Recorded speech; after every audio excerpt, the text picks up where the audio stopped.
साधी सोपी रेसिपी सिरीजमधला आजचा रेसिपी क्रमांक आहे 88। आज बनवते खमंग काकडी। कोशिंबिरीचाच प्रकार आहे, अतिशय सोपा आहे, पटकन बनतो, त्यामुळे व्हिडिओ शेवटपर्यंत पाहत राहा। इथे मी हिरवी काकडी वापरली आहे, पांढरी काकडी जी मिळते ती नाही वापरली आहे। आता सगळ्यात आधी या काकडीची सालं काढून घ्यायची आणि लहानसा तुकडा त्याचा खाऊन बघायचा। जर कडवट असेल तर तशी काकडी वापरायची नाही।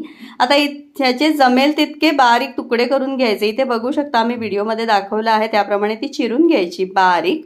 हवं तर आपण ही किसू सुद्धा शकतो, पण किसल्यामुळे त्याला पाणी खूप जास्त सुटतं आणि म्हणून ती शक्यतो बारीक चिरून घ्यायची। सगळ्यात आधी यामध्ये ओलं खोबरं घालायचं, छान असं मिक्स करून घ्यायचं। इथे मी शेंगदाणे खलबत्त्यात कुटून घातले आहेत, मला थोडे जाडसर ठेवायचे होते। तुम्हाला हवं असेल तर तुम्ही यामध्ये शेंगदाण्याचा कूट सुद्धा घालू शकता। आता चवीपुरतं मीठ घालते, तसंच थोडीशी चवीपुरती साखर घातली आहे आणि हे सगळं मिक्स करून मुरण्यासाठी एक 5 ते 10 मिनिटं ठेवून द्यायचं, म्हणजे साखर वगैरे व्यवस्थित त्याच्यामध्ये विरघळते।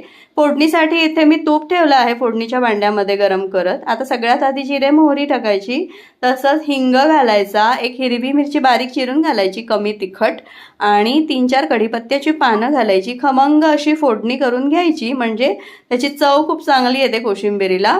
आता ही फोडणी थोडीशी गार करायची आणि त्यानंतर काकडीच्या फोडींवर ही फोडणी ओतायची।